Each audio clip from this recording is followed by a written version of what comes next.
All right, Lucy, so this is the driver. So let's look back at that first swing today with that gap wedge. Again, the swing's still real long. I don't mind that for you right now, as long as you're doing a lot of those triangle swings in your practice. You know, about a third of your swings, I say, would be triangle swings in your practice is what I'd want. Because those triangle swings are helping those arms get better. And just practicing and playing more through the summer. Those arms are getting better through impact, and like you're seeing, you're getting that ball airborne like that one, you know, about 2/3 of the time, 50 to 60, 70% of the time. So that is sweet. I like that. And then right over here, you're dead on that plane line with the club head on the downswing. Right there. And that's one of the reasons that, again, when you're catching it, it's still going pretty far. And then the driver looked a little worse in that sense that the club head was above the plane line, but I don't mind that too much, largely because, again, of those 8 or 10 drivers you hit, you know, almost all of them were airborne and had some zip on them. They went out to the right like you saw there, because you're above the plane line mainly and the face is open, but at least they had some zip on them. And again, a lot of people, Lucy, wouldn't be able to get that driver airborne at all. And the arms weren't as good either. That's the other thing about the swing. So you're more above the plane line, the arms weren't as good.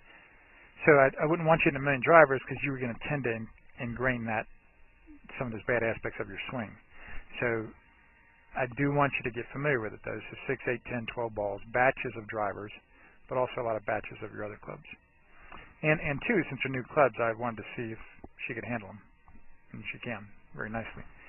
So I like that. And then when it comes to putting, let me show you this, Lucy.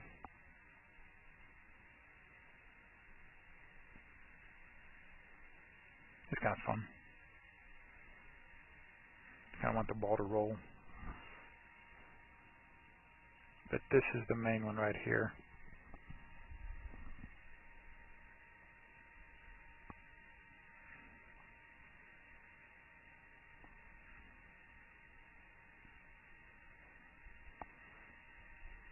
Just hit a lot of balls, watch the ball roll real carefully, as much as you can.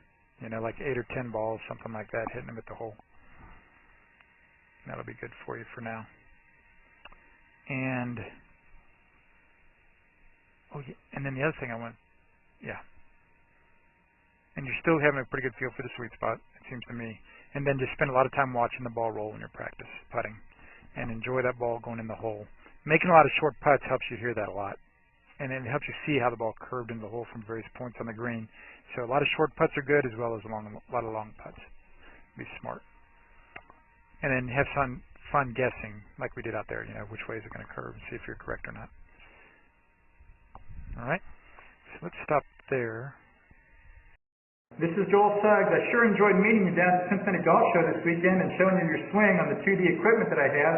And so I want to take about 2 or 3 minutes to just show you around Meadowlinks. This is the studio I use in the winter for all my students.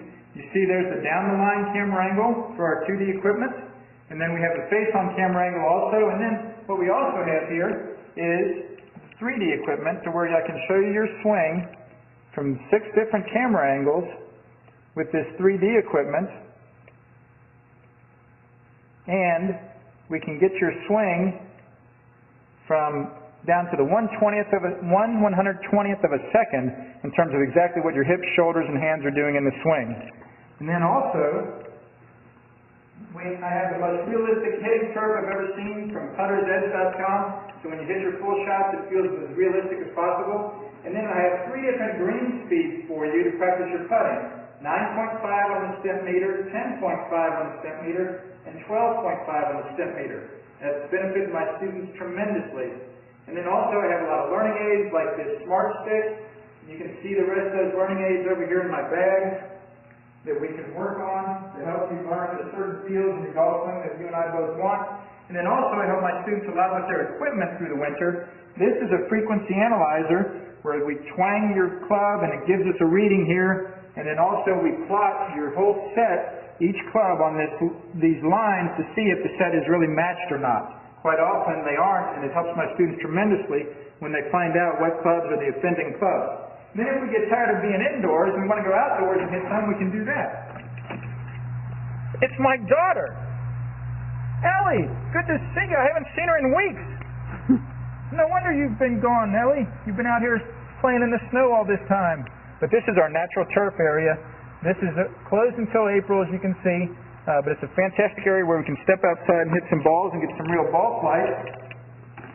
Or, if we get pretty satisfied that things are looking better on the video here, we're kind of cooped up inside and want to go outside, we can step on out and hit balls and see real ball flight for about 5 or 10 or 15 minutes, however long you and I can stand the cold, out into the air, and we see them land at these different flags. I have a yardage book for this driving range. It's the first one I've ever seen in my life where we know exactly what it is with the front, back, and middle of each green. And again, the covered area here is heated, so we stay out there for about 5, 10, 15 minutes, like I said. It enables us to see some ball flight, and then we get satisfied that things are looking the way we want, and we can come back inside, take off our coat, and look again at the video equipment to see how your swing's looking, to make sure that you understand it.